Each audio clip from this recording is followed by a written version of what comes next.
Hola, ¿qué tal? Saludos desde el Salón Sorolla del Ateneo Mercantil de Valencia, donde una vez más vamos a abrir la ventana de la educación. Un tema en el que Ateneo Ideas sigue trabajando con la ayuda de nuestros expertos y también con la colaboración de Canal 7 Televalencia. Hoy vamos a hablar de un tema que, si bien no genera mucha polémica, sí que crea dudas en los padres, en los profesores y también, por qué no decirlo, en los alumnos. Y ya que estamos en estas fechas navideñas, voy a hacerles dos preguntas. ¿Saben ustedes cuál es el regalo más solicitado por los niños de entre 6 y 12 años? Pues bien, en primer lugar es el iPad, en segundo lugar el iPod y en tercer lugar el teléfono móvil. Y entre los adolescentes de 13 y 19 años, pues el top 10 continúa siendo el iPad, en segundo lugar el ordenador y en tercer lugar un libro electrónico. Y es que nuestros hijos son ya la generación digital, son los niños 2.0.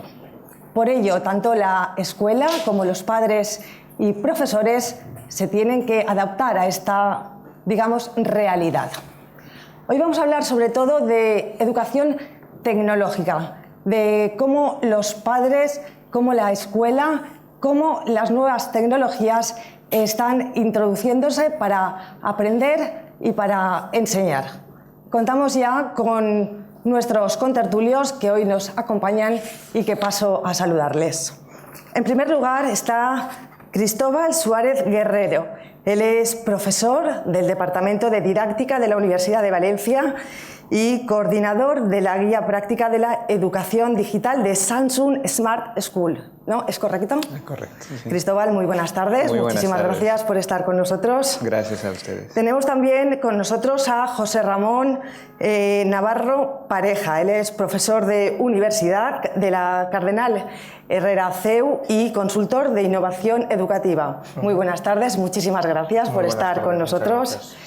José Ramón Cerdeira, él es miembro de la Asociación de Informática de la Comunidad Valenciana y jefe de estudios del Instituto Salvador Gadea de Aldaya, además de docente en informática. Bienvenido, muchas gracias por estar aquí con nosotros.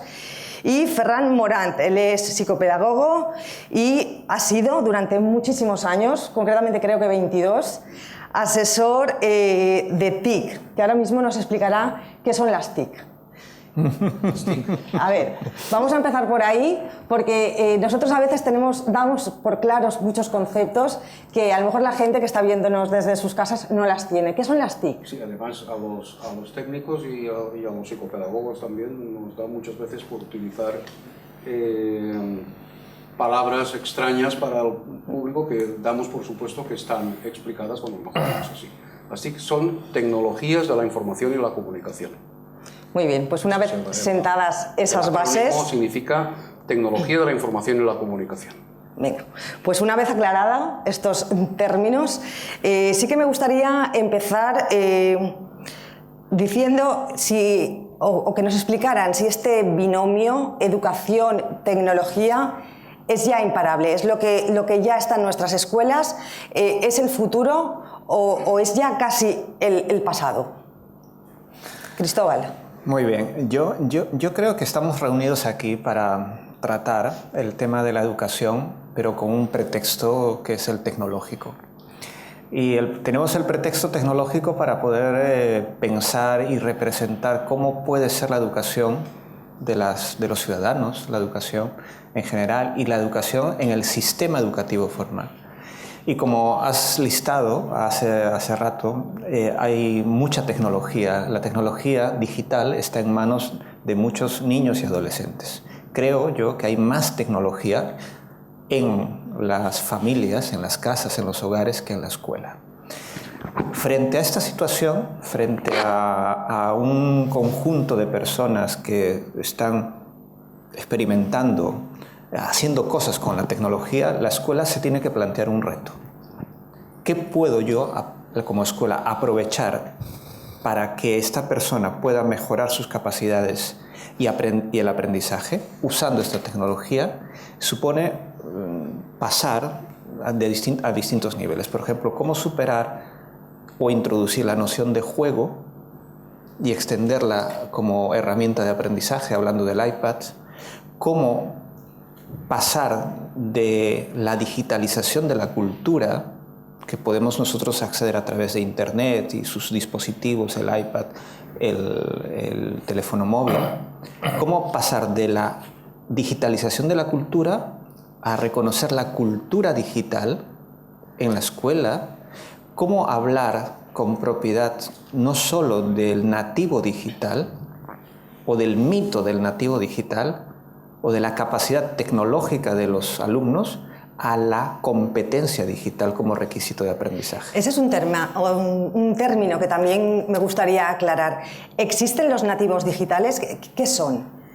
Bueno, es un concepto de Mark Prensky, ¿no? Que definió que aquellos nacidos después de la popularización de Internet, no sé si decía el año 1994, me parece que marcaba un poco como fecha, pues eran los que él consideraba como nativos digitales. Hoy alguien quien discute si se debe ocupar el término o no, eso diferenciaría los nativos digitales, los emigrantes, ¿no? Que serían aquellos que ya han llegado después, los que ya no han nacido en ese lugar y han llegado, por lo tanto tienen que aprender la lengua, los usos, las costumbres. El otro día un profesor en un colegio me decía que él era un refugiado digital. O sea, ya ampliaba, él decía, yo ya soy refugiado, ni nativo ni nada, yo soy refugiado. Bueno, hay quien ahora plantea si eso no es tanto el momento de nacimiento, sino una inquietud y no, o sea, esa cuestión, pero bueno, sí que es una realidad. A mí lo curioso del término, ¿no? Lo que me parece interesante es que es ese punto de salto, ¿no? Es la popularización de Internet, ¿no? El que Internet sea ya algo que empieza a utilizarse. No es tanto una tecnología en sí, sino el acceso a la comunicación que supone Internet. Es decir, la clave yo creo que está no solo en que podamos utilizar esto y esto nos pueda facilitar el que hagamos las cosas más rápidas, mejor, sino el acceso a la información sea el que nos ha permitido Internet, ¿no? Eso es lo que yo creo que cambia por completo y esa es la realidad que tienen hoy los alumnos, ¿no? Es decir, yo de pequeño era un ratón de biblioteca, a mí me gustaba mucho saber y conocer, vivía en un pueblo pequeño y no tenía más remedio eso que irme a la biblioteca a buscar en un libro a saber qué había sobre esa cuestión. Hoy cualquier niño que tiene una inquietud muy concreta, le gustan los dinosaurios, le gustan los templarios, entra en Internet y encuentra y puede profundizar y puede convertirse en un experto, lo cual para nosotros era algo literalmente imposible, ¿no? en otro momento. Yo creo que esa es la clave que está cambiando la sociedad en estos momentos. Pero evidentemente los niños tienen muchísima información. Hablábamos también de que, bueno, ahora lo más es en Google, todo lo que pone en Google es verdad, pero ¿no creéis también que tienen demasiada información? José Ramón. A ver, vamos a ver, en Internet hay muchísima información publicada y lo que debe ser función del educador, yo siempre hablo de educador, de tutor, no de maestro ni profesor, es aquel que te va a orientar en todo. Antiguamente, en nuestras casas y los que estudiamos en épocas anteriores nos orientaban casualmente lo que acaba de decir el compañero, que es dónde puedo localizar información sobre diversos aspectos. Y cuando encontraba esa información muchísimas veces buscaba una asesoría en algún lado. Ahora necesito que una persona, debido al gran cúmulo de conocimientos que existen, me aprenda a discernir cuáles son los conocimientos válidos dentro de eso, cuáles son los conocimientos a los que yo debo tener acceso y sobre todo, ahí entra una gran parte que nos olvidamos muchísimas veces, es que en el tema de educación no solamente está lo que es el profesorado, no solamente está el alumnado, está una parte muy importante que son los padres. Y es muy importante que si antiguamente nuestros padres vigilaban nuestras salidas, a dónde íbamos y todo, y ahora no, los niños no salen a la calle, bueno, también salen, pero me refiero, no es la idea de salir a la calle, los peligros no los tienes tanto en la calle, sino los tienes muchas veces en Internet. Problemas sociales que están ocurriendo ahora, ciberbullying, acosos, grooming, los famosos acosos sexuales, los delitos informáticos varios, etcétera, las estafas, etcétera, a los mayores, todo eso no existía antes. Pero, es decir, han cambiado los modos de los peligros, pero los peligros siguen siendo los mismos. Entonces, la educación que él hablaba de los conocimientos y lo que tú me has preguntado, ¿hay demasiado conocimiento? Sí. Probablemente haya demasiada información y muy poca comprensión sobre la información que tenemos. Y ahí es donde tenemos que incidir en empezar a formar a la sociedad en su conjunto. Pero en su conjunto. Por eso yo siempre hablo de una educación. La educación es una E mayúscula. Una educación tiene que ser totalmente aséptica a todo. Tiene que ser pensada precisamente en lo que es la educación. Formar, comprender, entender, mostrar. Y de ahí yo sacar mis conclusiones y poder a una generación, a mis hijos, a los que estén a mi lado, ayudarles a alcanzar aquellos retos, aquellos objetivos que se hayan planteado. Lo que tú planteabas era, yo voy a una biblioteca de aquella, conseguía una serie de información, ahora la tengo en Internet. Pero ¿cuánta información en Internet no es correcta o induce precisamente a grandes cosas? Últimamente en los telediarios encontramos niños que están siendo abducidos para cuestiones bastante poco edificantes. Pues, entonces, el hecho de tener más medios digitales no significa que el conocimiento llegue con la misma calidad que los medios en sí representan. Después hablaremos de los filtros que se supone que deben poner los padres y los profesores, pero sí que me gustaría, Ferran, que me comentaras, con todas las nuevas tecnologías, con las TIC, evidentemente ha cambiado la manera de aprender, pero también ha cambiado la forma de enseñar. Claro, al principio cuando hablábamos de usar las TIC, incluso los primeros cursos, cuando dábamos cursos de formación del profesorado, que José Ramón también ha dado, y creo que todos nosotros hemos dado formación a compañeros, el miedo que detectábamos, pero vamos a ver, si antes era yo quien les decía a los alumnos cómo son las cosas y ahora lo hace un ordenador, claro, ¿cuál será mi trabajo? El tema de ese miedo del profesor. El tema de las clases magistrales, donde el profesor es el pozo de información. ¿El ordenador me va a sustituir? Claro, eso ya no existe. Esa es la pregunta de fondo que decían o no decían. Le va a sustituir si sigue con ese planteamiento. Quiero decir, sabe más el ordenador que el profesor en estos momentos. Pero justamente viene que cambiar el rol. Eso. Es decir, ha cambiado el rol del profesor. El profesor cambia el rol a un rol mucho más importante. Más que transmisor de conocimientos, es lo que estaban diciendo los dos, José Ramón, que tiene que ser quien les enseñe al alumno a una percepción crítica de esas informaciones que le llegan. Tengamos en cuenta que una cosa son datos, otra son informaciones y otra cosa es conocimiento. El conocimiento se construye en la cabeza de cada uno de nosotros. Por eso aquello de que yo no puedo aprender por otro. Los datos sí que son externos, las informaciones sí que son externas, pero justamente el profesor es el que tiene que ayudar al alumno a construir esos datos. ¿Cómo? De una manera crítica. Es decir, diferenciando la información buena del ruido, de aquello que no sirve. Y esa es la gran misión del profesor. Y yo creo que, por ejemplo, ahí hay una frase que creo que fue un alumno, no sé en qué país, pero que aparece en una conferencia de TED, decía a la profesora, le exigía, enséñeme algo que no esté en Google. Es decir, enséñeme algo que está más allá de los datos, de la información.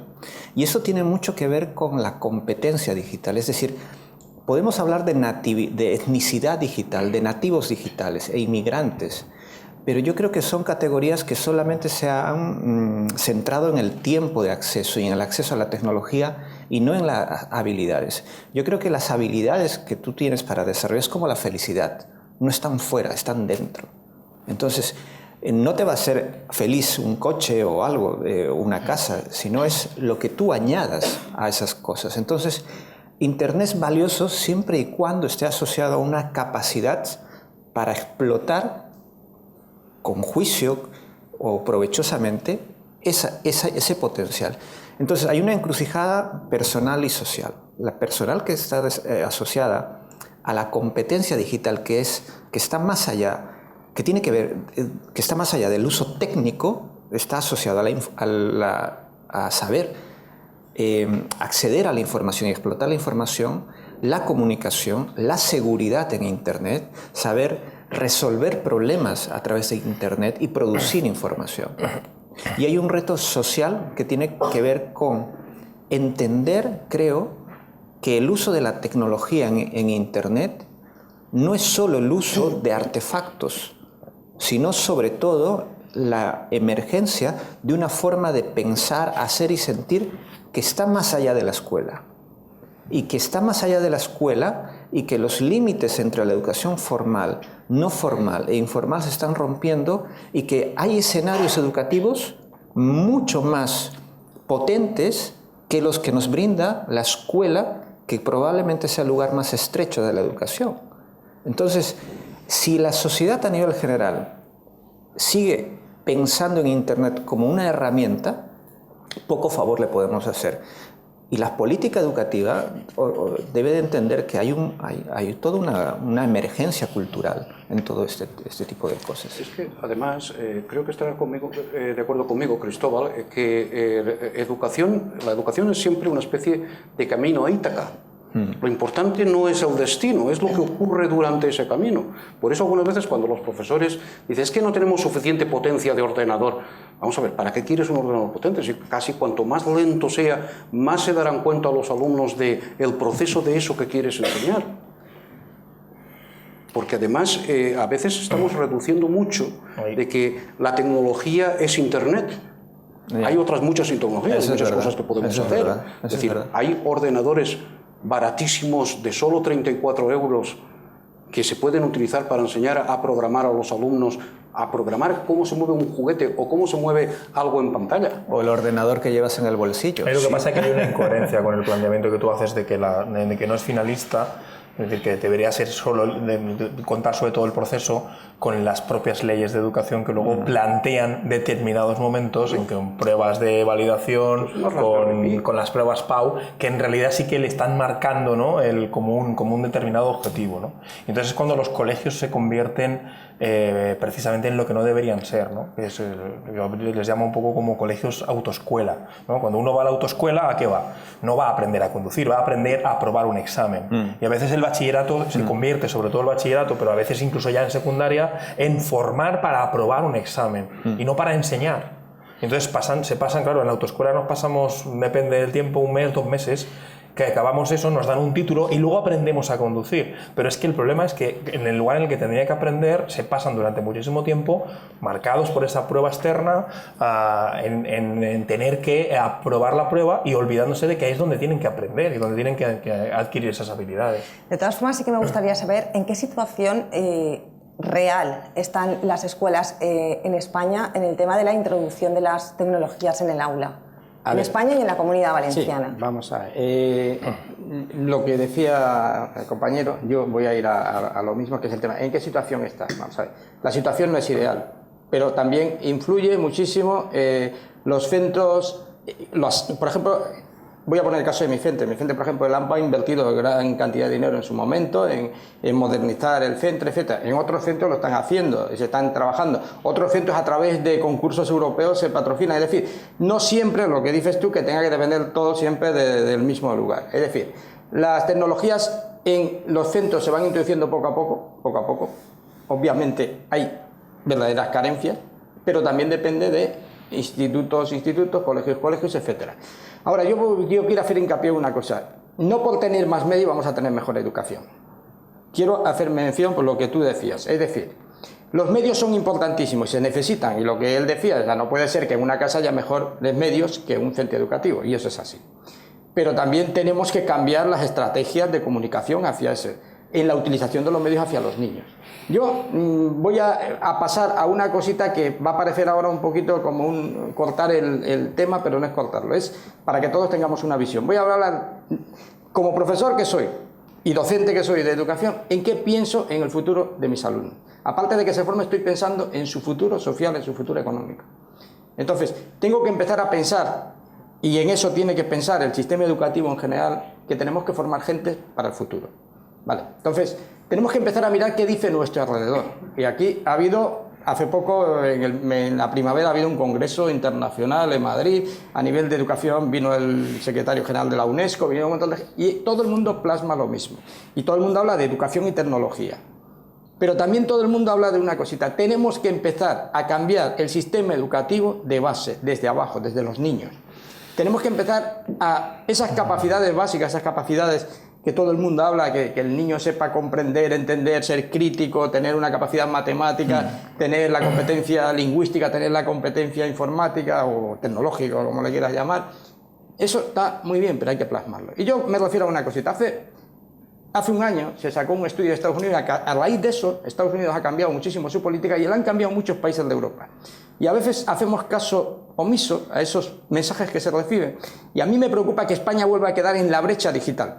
Y voy a hablar de la brecha digital porque se habla muchísimo en los medios de comunicación de la brecha digital. Antiguamente, ¿qué era la brecha digital? Entendíamos que un país pobre, los niños no tenían ordenador y nosotros sí que lo teníamos. Mejor o peor, pero lo teníamos.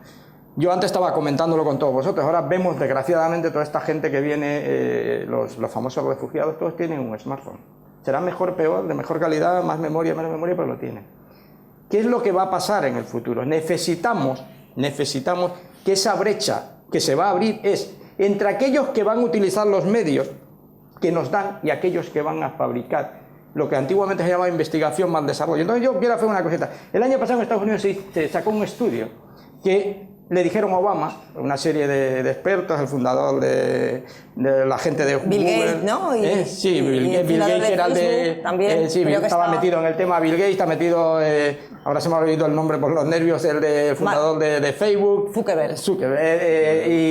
Y Lisner del Instituto ¿no? de Massachusetts, bueno, un montón de gente muy importante. Y Janet Wynn, que después la mencionaré por una cuestión que yo creo en eso y creo que debería fomentarse, que es la directora de investigación de Microsoft, casualmente. Y ellos hablaban que de aquí al 2020, en Estados Unidos solo, va a haber un déficit de personal, de gente que sepa hacer tareas de programación. No estamos hablando que sean gurús de informática, estamos hablando que sean gente con conocimientos suficientes en la capacidad digital, en esa y de 1.5 millones de puestos de trabajo. Entonces ellos se han puesto a la obra ya. En Europa, hace un año, pasó desapercibido, porque estas cosas a veces pasan desapercibidas, pero pasan una vez, es como los trenes. La vicepresidenta europea, que tiene un nombre Kroes, y la comisaria europea de Educación, le dijo a todos los ministros de Educación, una conferencia que hubo, se lo dijo claro y alto. Dijo, en Europa tenemos un problema con nuestra juventud, tenemos un problema de desempleo, y tenemos un problema que tenemos que solventar. Y tenemos un problema que de aquí al 2020 vamos a necesitar 900.000 puestos de trabajo, de gente cualificada. Y si Europa no la puede proveer, utilizando la tecnología y la educación para formarlo, nos vendrán de otro sitio.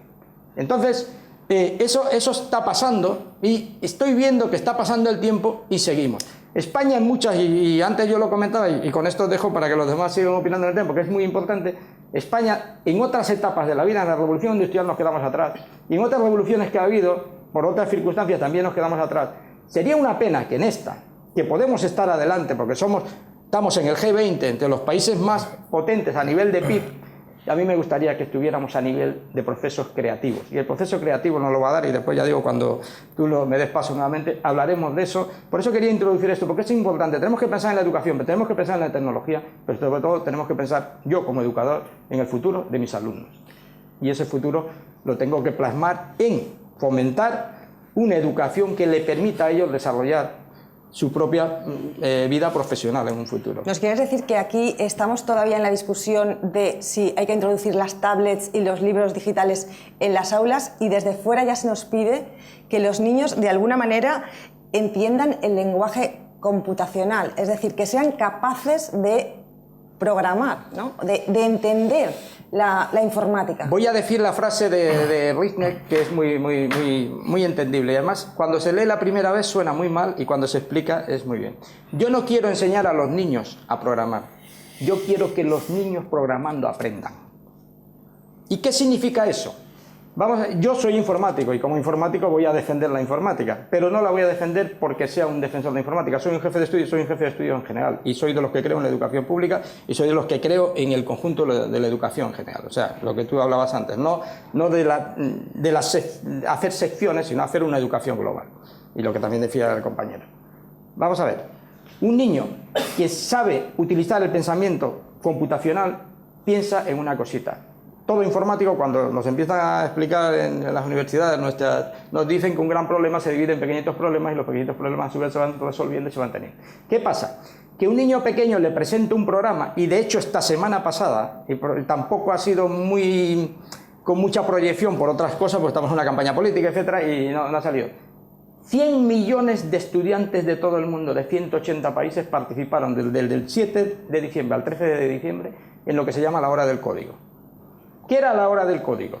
Y eso va a definir por qué los niños. Y eso, la hora del código hay una serie de actividades puestas en internet que los niños de diferentes países del mundo empezaban a utilizar un código informático que servía para programar cositas como esta, que lo que hacían era, vamos a ver, la primera parte que yo quiero, que este muñequito se mueva para la derecha, entonces mover para la derecha. Segundo, mover para la izquierda, pero si se mueve para la izquierda me choca, entonces tengo que cambiar hacíamos lo que se hacía antiguamente con los legos, de que ibas poniendo, haciendo pequeñitas escalas y al final desarrollabas tu creatividad. Vale, si ese niño empieza con ese juego, empieza a tener un desarrollo cognitivo de sus conocimientos enorme. Entonces, ¿qué le va a brindar el pensamiento computacional? Que es una frase que acuñó, ya digo, esta señora Janet Wynne en el 2006, dijo, vamos a ver, si un niño sabe leer un problema, interpretar un problema, codificar ese problema, no estamos hablando de escribir informáticamente el problema, sino establecer qué tipo de parámetros puedo hacer para desarrollar ese programa. Miro las opciones que tengo en ese programa, aplico ese programa a algo tecnológico que yo ya tengo, cualquiera de lo que sea, ya sea que se mueva un gatito en la pantalla, como es el famoso programa Scratch o cualquier otra cosa, encuentro las soluciones y después que encuentro las soluciones me doy cuenta que tengo muchísimas más soluciones y que esas soluciones me van a servir para retroalimentar posibles problemas adicionales. ¿Qué pasa con eso? Ese niño que empieza desde pequeñito a hacer ese pensamiento va desarrollando, y si todo el mundo se está dando cuenta, es exactamente lo que se hacía antiguamente en cómo resolvíamos los problemas. La gente que no tuvimos los medios digitales. Es volver a eso, pero que el niño tenga esas capacidades. Y bueno, pues casi ha quedado bastante claro. Sí. De todas formas, y hablando de soluciones, ¿sería posible de cara al futuro introducir una asignatura de programación? Sí, bueno, hay algunos lugares y algunos centros que sí que lo están introduciendo, o a veces dentro de pero en general, en global, como dentro del pacto educativo, ¿se podría introducir? ¿Sería interesante? Se puede introducir. Yo lo que pasa es que creo que la cuestión no está en introducir una asignatura para cada cosa que nos falta. Yo creo que ese es un error, ¿no? Quiero decir, vamos a introducir educación para la ciudadanía porque no nos comportamos bien. Vamos a introducir una asignatura sobre cultura valenciana para conocer la cultura valenciana. Vamos a introducir una sobre esto. Vamos a introducir ajedrez, que también va un poco en esa línea, y en algunos países también se ha trabajado bastante el ajedrez. Está muy bien, pero yo creo que no se trata de introducir una asignatura y de volver otra vez a parcelar esto. Se trata de utilizar la programación a lo mejor en un momento determinado en una clase de lengua. Y entonces, porque con eso voy a hacer ese pensamiento lógico que me lleva a componer una frase. O se trata, es decir, yo creo que se trata de extenderlo un poco a todo. Es verdad que en un momento determinado habrá que explicarles esto, pero no se trata de que todos los alumnos sean capaces de salir componiendo un programa para poder utilizar. Se trata de que entiendan cómo está hecho el aparatito que ellos están utilizando y cómo funciona de manera lógica, porque ellos se van a encontrar con que en su vida van a trabajar en múltiples trabajos, probablemente muchos de ellos ni siquiera existen, ¿no? Entonces, ¿cómo se prepara alguien para esto? Es decir, que venimos de un sistema educativo en el que se formaba a unos señores en unos trabajos que ya sabíamos cuáles eran, ¿no? Es decir, bueno, y aquí se le va a formar en la formación profesional, o a este otro va a ir a la universidad, o a ocupar estos distintos puestos, y lo que era el trabajo, lo que eran esos saberes eran bastante estables. Ahora, buena parte de las profesiones más buscadas en cualquiera de estas redes de trabajo son trabajos que hace 10 años no existían, o que ahora ya los community manager empiezan a ser algo extendidísimo, pero hace 2 años era algo absolutamente novedoso. Ninguno que hubiera estudiado periodismo, que hubiera estudiado nada, se había formado para esto. Se le tenía que dotar al alumno de esa capacidad de pensar y de ver cómo se puede hacer y de cómo poder utilizar la tecnología, ¿no? Entonces yo creo que esa es un poco la clave que en estos momentos tenemos en la escuela. Hay que pensar que buena parte de los alumnos que hoy tenemos van a hacer profesiones que no existen, y también probablemente van a tener muchas más profesiones a lo largo del año de su vida laboral de las que tienen ahora. Es decir, ahora entramos un poco estamos en ese concepto de la estabilidad, pero bueno, ellos probablemente vayan cambiando y vayan a tener que ir adaptándose, y su aprendizaje ya no se va a centrar como hasta ahora en un aprendizaje que finaliza cuando acabe en la universidad. Va a ser un aprendizaje para toda la vida. Entonces hay que enseñarle cómo tiene que ir a aprender y cómo tiene que adaptarse, ¿no? Yo creo que esa es un poco la clave, y ahí la tecnología es algo que ya está, es decir, que es algo que está totalmente asumido, ¿no? Que llevamos en el teléfono, los alumnos llevan el teléfono móvil en el bolsillo, que es un ordenador miles de veces más potente que el que llevó al hombre a la luna. Y sin embargo no lo están utilizando con toda esa potencialidad que puede llegar a tener, ¿no? Para muchísimas más cosas. De todas formas, con esta rapidez en los cambios, ¿están nuestros centros escolares, son capaces de adaptarse a estos cambios tan rápidos? No. Bueno, afortunadamente algunos centros lo intentan y hasta cierto punto lo consiguen con matices. Pero lo importante... porque son cambios de concepto, pero también son cambios tecnológicos. Son cambios muy tecnológicos rápidos. importantes, claro. Y además son cambios tecnológicos que al introducirlos en el aula provocan cambios metodológicos. siempre que ponemos un aparato nuevo en el aula, lo comentábamos antes, lo que estamos haciendo en realidad no solamente es introducir una nueva tecnología en el aula, sino muchas veces también una nueva metodología. Yo recuerdo que cuando utilizábamos los primeros proyectores decíamos, mira, es como un retroproyector, le pones la transparencia, en realidad no es lo mismo. Y en realidad ha cambiado mucho el sistema de dar clase. No, yo en eso no estoy totalmente de acuerdo. Yo creo que a veces la tecnología simplemente sustituye, pero no ayuda a transformar, ¿no? Pero, yo por creo ejemplo, que ese debe ser el objetivo, que ayude a transformar, pero muchas veces la pizarra digital ha entrado y ha sustituido, pero no ha llegado a casi a transformar. Ahí voy.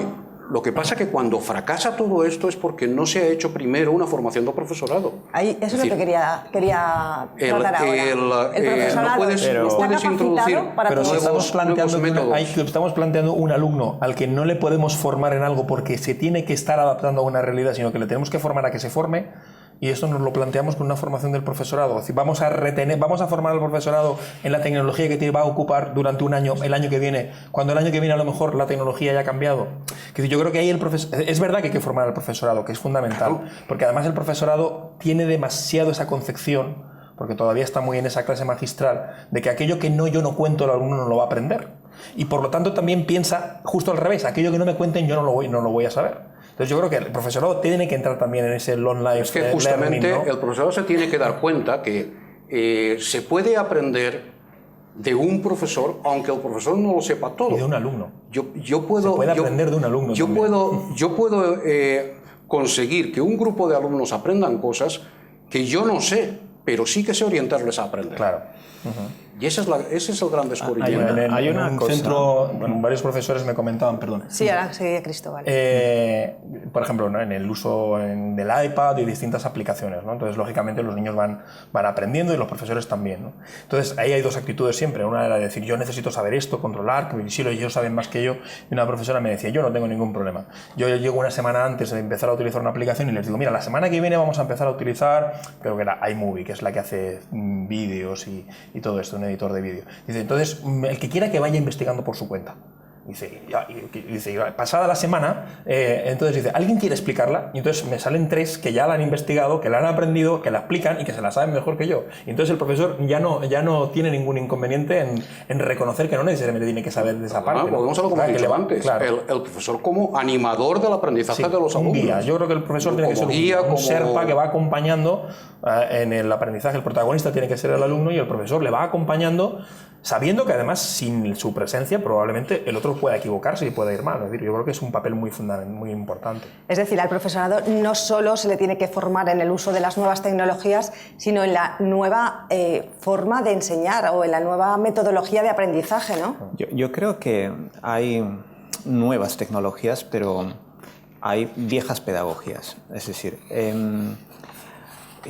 tú puedes innovar educativamente con tecnología, pero puedes reproducir también lo ya anterior y puedes hacer de forma más eficiente algo que puede estar mal o algo que no es válido o algo que no es significativo para el estudiante. Entonces, tú puedes enseñar con tecnología y no necesariamente significa que hayas cambiado la educación. Yo investigo, trabajo sobre educación y tecnología, pero no creo que la tecnología, sinceramente, pueda transformar la educación sola. Es decir, la tecnología es una variable, un factor importante, pero que la educación, si dependiese de una buena tecnología, la educación ya hubiese cambiado. Ya hubiesen desaparecido los problemas educativos. Los problemas educativos son diversos, amplios y complejos. Y no podríamos resolver los problemas didácticos, de enseñanza, de eficacia, pero resolver los problemas educativos son mucho más, es un mundo mucho más complejo. Donde podamos nosotros acceder a la mejora de la enseñanza es justamente cuestionándonos la enseñanza con la tecnología. Yo hace poco participamos en una investigación en Samsung Smart, con un proyecto de Samsung Smart School que trataba de la introducción de tabletas para cada estudiante y para cada profesor.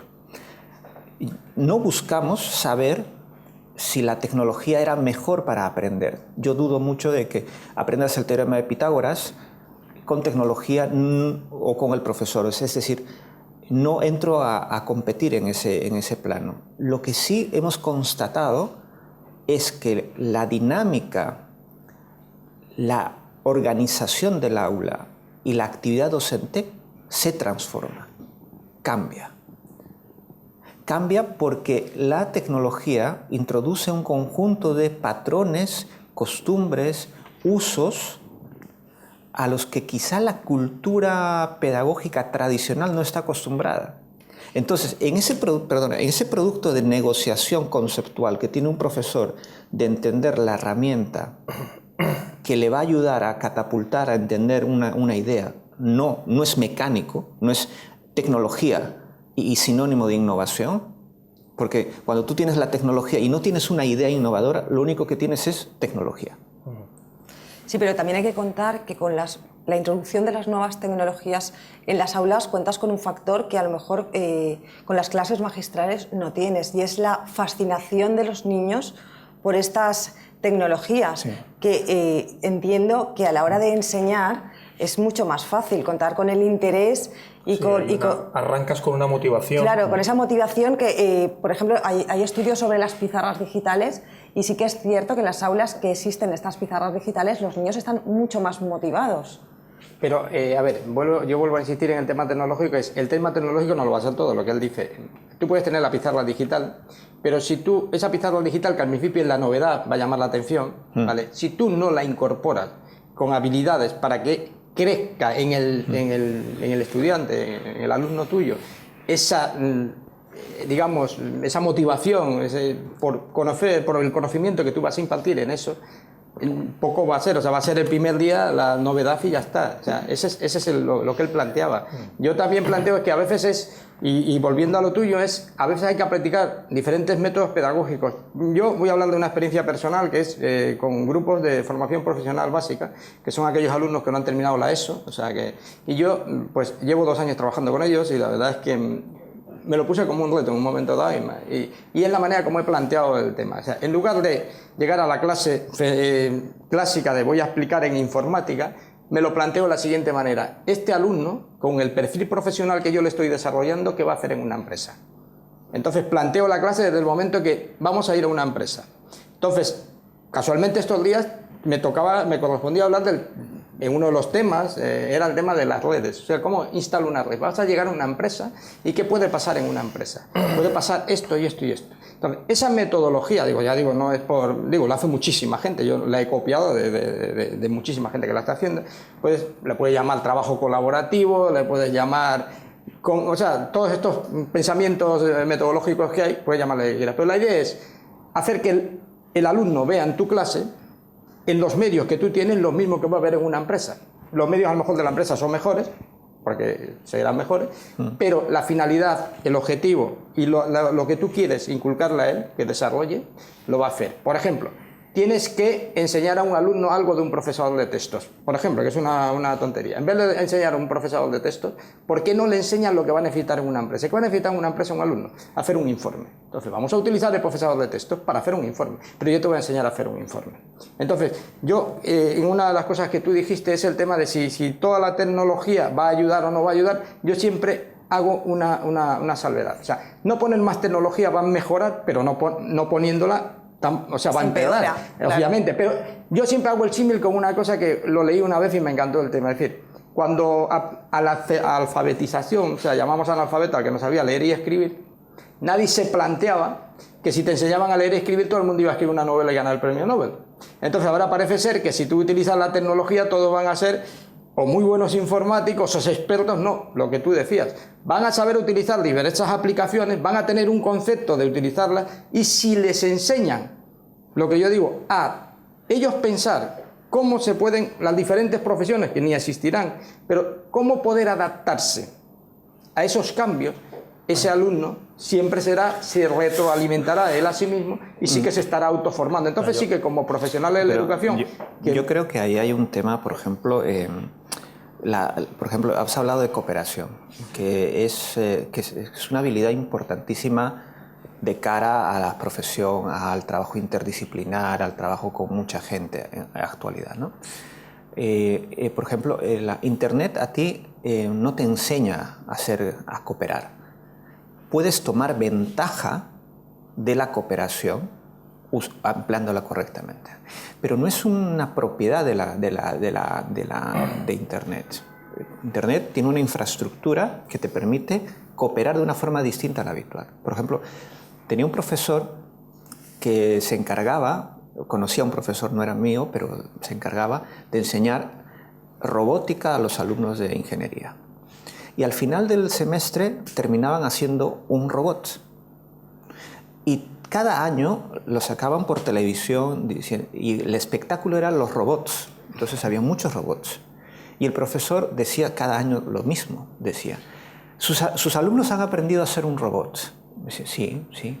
¿Y usted estará orgulloso de esto? Sí, es verdad. Pero no ha sido mi objetivo hacer un robot. Mi objetivo ha sido que aprendan a trabajar en equipo. Entonces, esa diferencia, ese matiz, no te lo da Apple, no te lo da Microsoft, no te lo pone la última generación de tabletas, te pone lo que un profesor añade a la tecnología, que es su percepción. Perdona, pero una de las críticas que se hace a la introducción de las nuevas tecnologías y sobre todo al uso, digamos entre comillas, abusivo de estas nuevas tecnologías es que estamos creando niños, puede ser un poco insociables o niños que no saben trabajar en grupo. No, eso es relativo, ¿eh? Yo creo que, o sea, aquí lo que... Desmontarme lo que tienen, este mito, por favor. Claro, lo que tienen es otra manera de comunicarse. Es decir, yo creo que no implica, es decir, puede ser que estén en clase. Yo recuerdo un día en clase, el primer año que introdujimos era con alumnos de bachillerato, y entonces, bueno, ellos se tenían el iPad y se podían mandar mensajes. Llegó una alumna nueva, así que les gustaba un poco a todos, primero de bachillerato, y entonces, bueno, se mandaban mensajitos, ¿no? Entonces ellos, el típico mensaje que antes se estaban enviando en el papel o que iban diciendo dile a no sé cuál tal,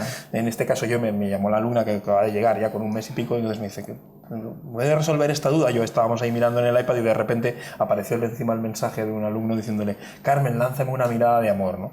Y entonces no le miró Carmen, no le miró Carmen, le miré yo y la mirada no era de amor, entonces ya comprendió que no lo debía usar, pero claro, la clave está en que lo siguen usando, ¿no? Para poderse comunicar y poder tener esa relación. Es decir, hoy un niño jugando un videojuego está teniendo relación con un alumno o con otro niño de su edad de Australia, y probablemente además ahí descubre que tiene necesidad de aprender inglés, porque si no, no se va a poder comunicar, y además en esa cooperación que están haciendo para juntos llegar a hacer algo, él falla porque está el canadiense, el australiano y el keniata que hablan inglés y él no lo habla.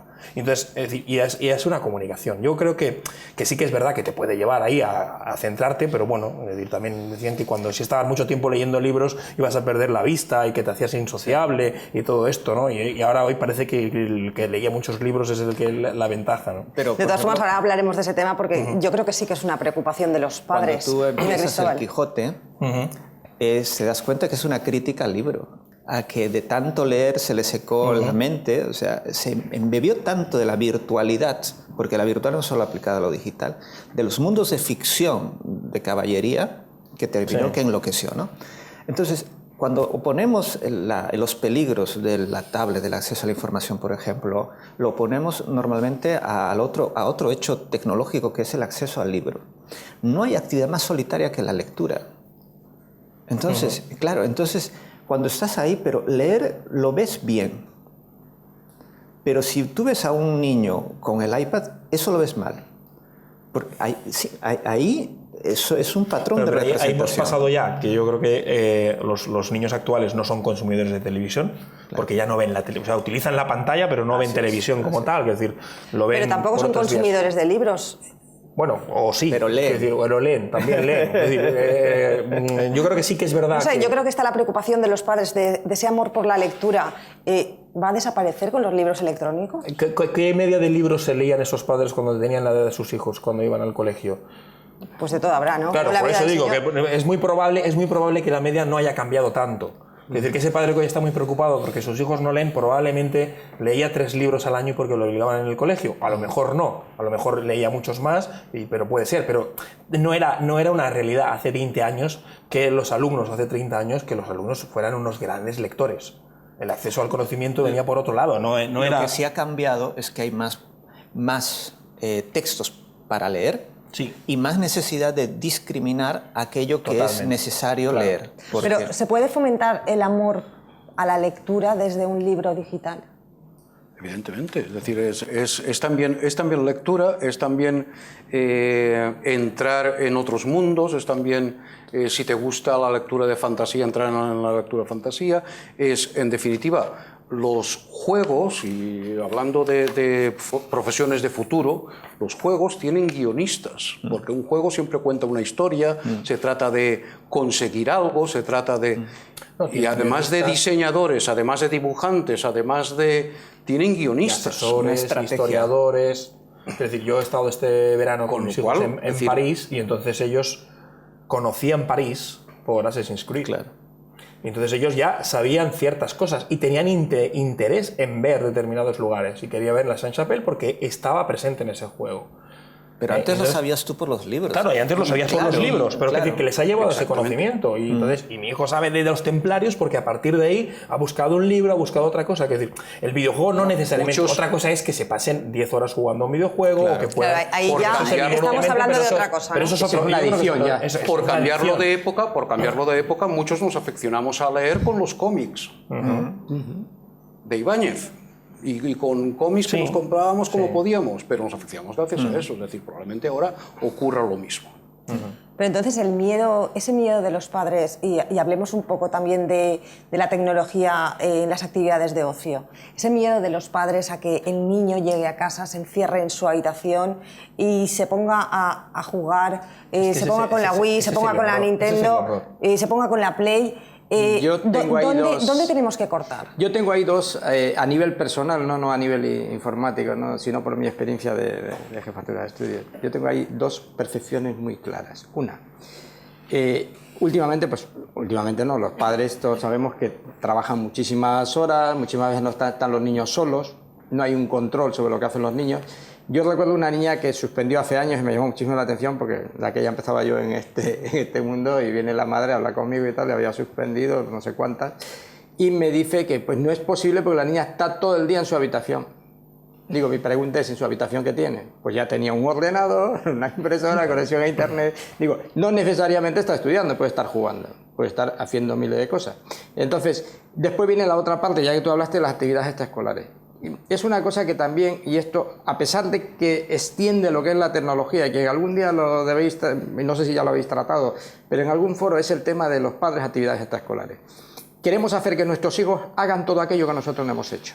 Y hay niños que de verdad yo sufro por ellos, enormemente. Niños con una capacidad extraordinaria y que realmente terminan siendo fracasados de los colegios. ¿Por qué? Porque el niño viene al cole de 8 a 3 de la tarde o de 8 a... y cuando tiene alguna tarde. De ahí lo lleva a música. Cuando sale de música lo lleva a karate. Cuando no... Y luego, ese niño- y luego informática. y ese niño, bueno, ese niño tiene una actividad tal que ese niño termina siendo, aburre alguna de las partes. ¿Qué es lo que más pronto va a aburrir? Pues aquello que le causa menos empatía, entre comillas, que va a ser... Hace de todo menos de niño. Exactamente. Entonces, lo que tú decías de los libros, ¿leen más los niños ahora o leen menos?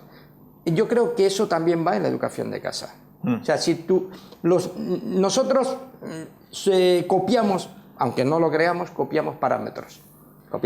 Si nosotros vemos en casa ambiente de lectura, puede ser que mi hijo no salga lector, pero si ve que en tu casa se lee, que en tu casa se conversa, que en tu casa se discute de temas culturales, que en tu casa se van a actividades culturales, tu hijo es más probable que le gusten ese tipo de cosas a que en tu casa pues se ponga un programa o se vaya a ver el También fútbol o porque cualquier el otra acceso historia. al conocimiento ahora no necesariamente pasa por la lectura.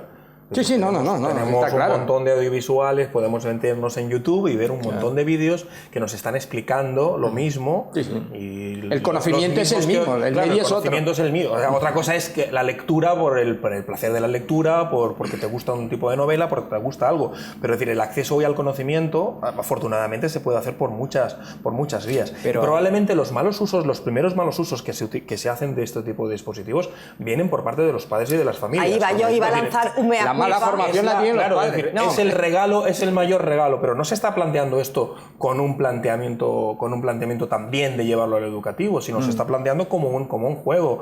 Estamos en un restaurante y vemos que cuando el niño empieza a molestar, Claro. le damos la Ahí es tableta, lo le que iba damos a el decir iPhone yo. y el niño Muchas se veces, queda totalmente claro. calmado. Luego queremos que no asocie esto con juego. Dices, ya, pero es que eres tú el primero que lo está haciendo y lo estás haciendo con juego, Pero por no decirle, no, ahora aquí te estás calmando. Muchas veces aprovechas esta tecnología para que, pues en el momento que estás cansado, vas a salir, quieres que los niños se callen, vamos a decirlo así, le dices, juega un ratito a la Wii, Claro. juega un rato a la Nintendo. Efectivamente. Claro, evidentemente, luego los niños no son tontos y aprovechan cualquier momento para jugar a la Wii o para jugar a la ¿Sabes qué? Nintendo. Yo creo que a veces los padres regalan un artefacto muy sofisticado, con todo su cariño y su buena intención, pero no le regalan las herramientas para poder usarlas. Es decir, y creo que la escuela tiene esa función. Es decir, la escuela tiene que ser consciente de que existe esto, de que la escuela tiene que preparar. Por ejemplo, para ser un buen lector de Internet, necesitas ser un buen lector. Para actuar en Internet con prudencia necesitas tener nociones sobre seguridad, tener sentido común. Y estas cosas en la educación básica no se están dando. A veces se usa... en la educación, pero también en la familia. Sí, pero hablo de la educación básica de la escuela y de la educación en sentido amplio. Pero es que solo se aprende en la educación básica educación con Internet y no para Internet.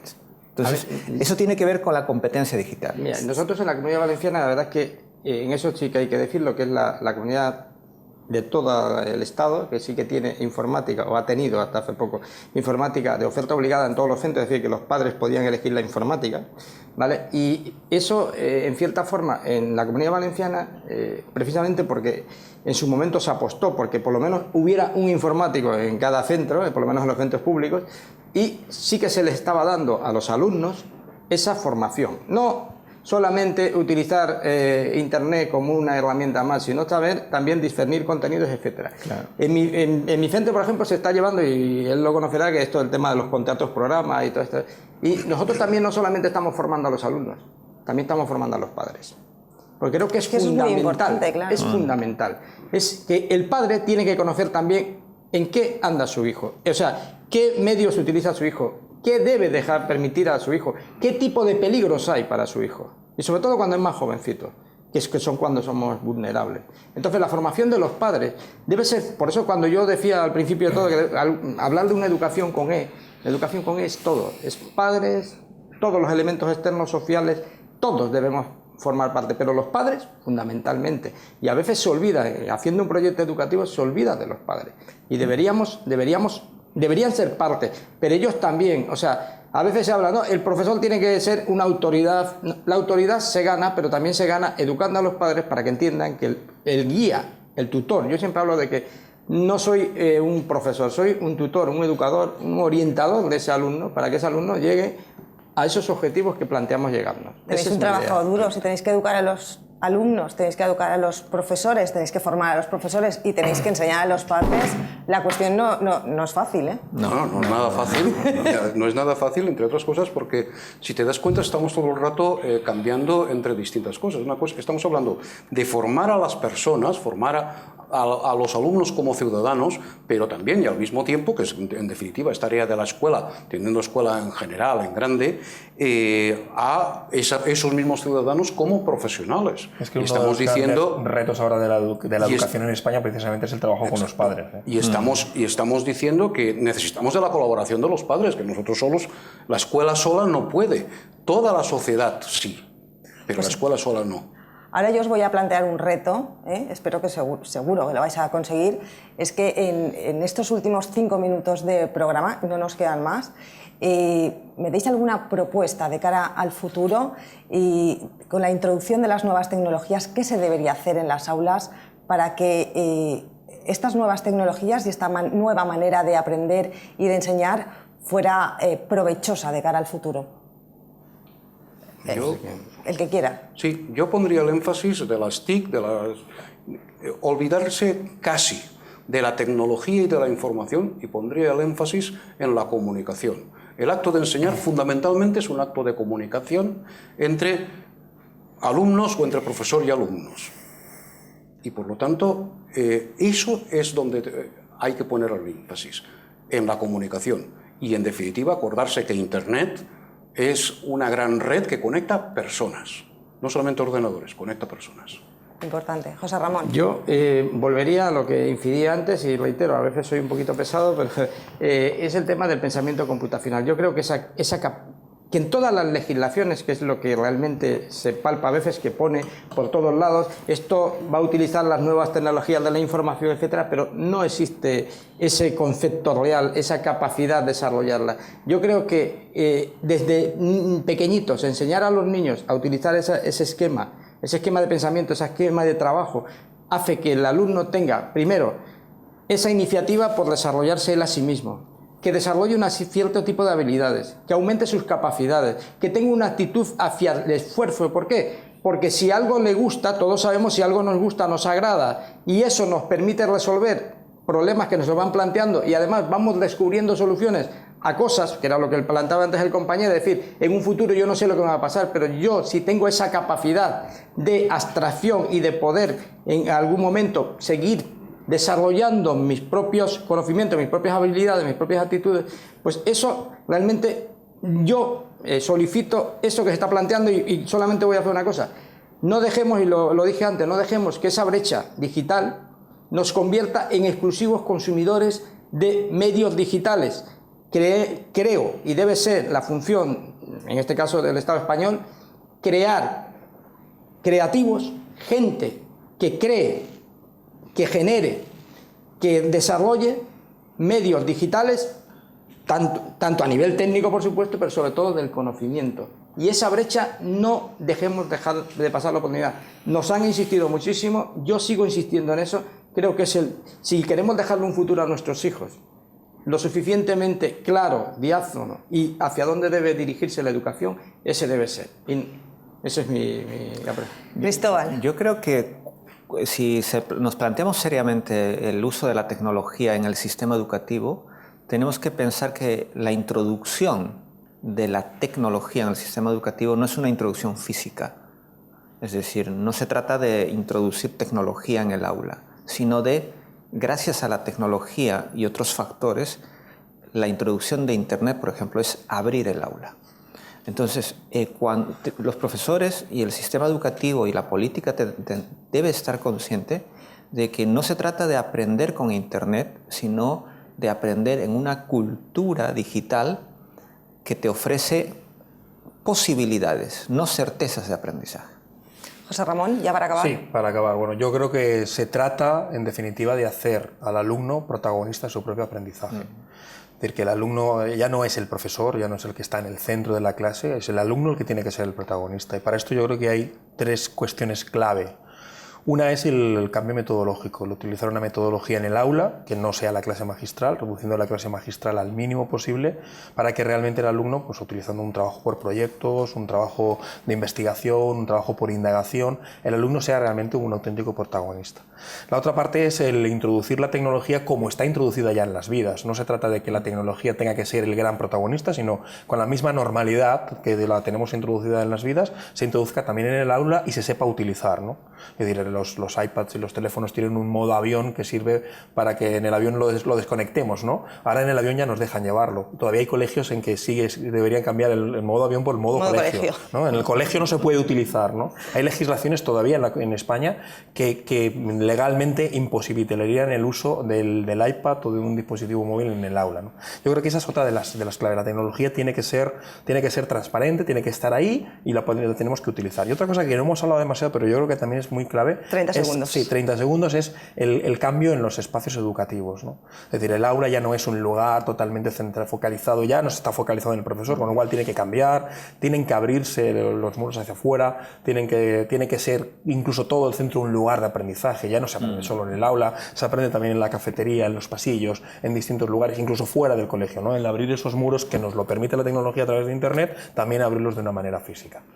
Pues me quedo con estas 4 grandes propuestas y también con la frase que mandó y que hemos comentado antes la vicepresidenta de la Comisión Europea, y es que promover la enseñanza de la programación en las aulas solucionaría gran parte del problema del desempleo en Europa. A mí realmente me parece muy interesante, yo no sé a ustedes. Muchísimas gracias a todos los que nos están viendo desde sus casas, también al público que hoy nos acompaña en este Salón Sorolla del Ateneo Mercantil de Valencia y, como no, a nuestros 4 contertulios que hoy nos han acompañado. Nosotros ya saben que Ateneo de Ideas sigue trabajando. Muchísimas gracias por estar con nosotros, felices fiestas y hasta la próxima.